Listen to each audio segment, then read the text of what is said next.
First Alert Weather with meteorologist Rachel Coulter.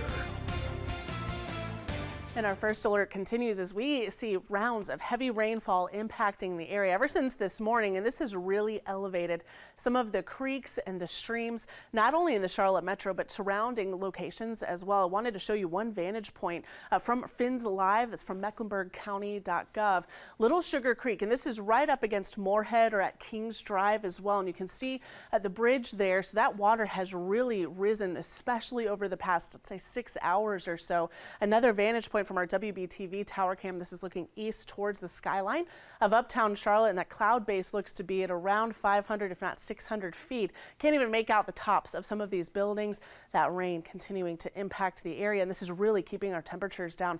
We're only talking about temperatures in the 60s where we've seen the cloud cover and the rain so far. These temperatures won't move all of that much because the rain won't either, especially into the next couple of hours or so. We've already seen some radar estimates upwards of about 5 inches of rain in parts of York County, and that's going to be the case here in Mecklenburg County as well. As looking at some of the gauges in and around South Charlotte especially, and we've seen several locations above 4 inches of rain.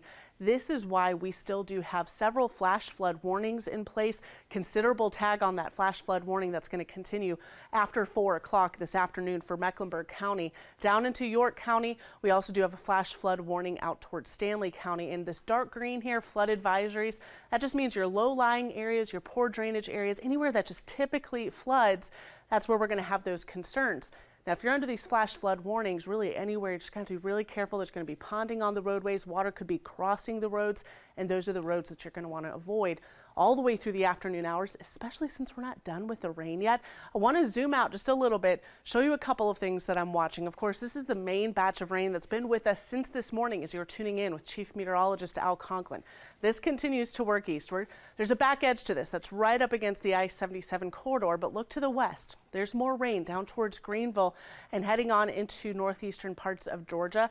That's going to be lifting north and eastward with time. So I'll show you where we're seeing the rain now. Want to walk you through the next few hours and then get to that 7-day forecast. But we are still seeing heavy rainfall, moderate to heavy rainfall, especially in those flood prone areas and where we have that flash flood warning in place out towards Weddington and Matthews and extending up into Stanley County. Starting to see the back edge of the rain move into the western portion of that flash flood warning polygon in York County, but it is still coming down in spades right over I-77 out towards Fort Mill, Antigua Cay, Ballantyne, another problem spot here as we continue on into the afternoon hours. Avoid flooded roadways. That goes for Stanley County right out towards Locust, seeing some additional heavy rainfall there.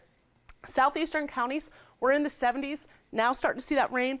Even thunderstorm activity move in. We've seen some gusty winds with some of this activity, but the severe threat looks to be higher to our south, a little bit closer to our warm front. This is what radar could look like going forward from here. May catch a little bit of a break, and then more rain will be moving in, especially for some of our southeastern counties, and then more rain the next couple of days. It's not going to be a complete washout as we continue through the rest of the week, but we're going to be in a similar setup where I do think that we're going to see several waves of heavy downpours move through the area. So that's why your rain chances are pretty elevated heading through the middle and end of the week. Scattered shower and storm chances finally starting to taper off in coverage a little bit Thursday and Friday and heading on into the weekend. And at that point, our temperatures warm back up from the 60s and low 70s today to the mid 80s by this weekend.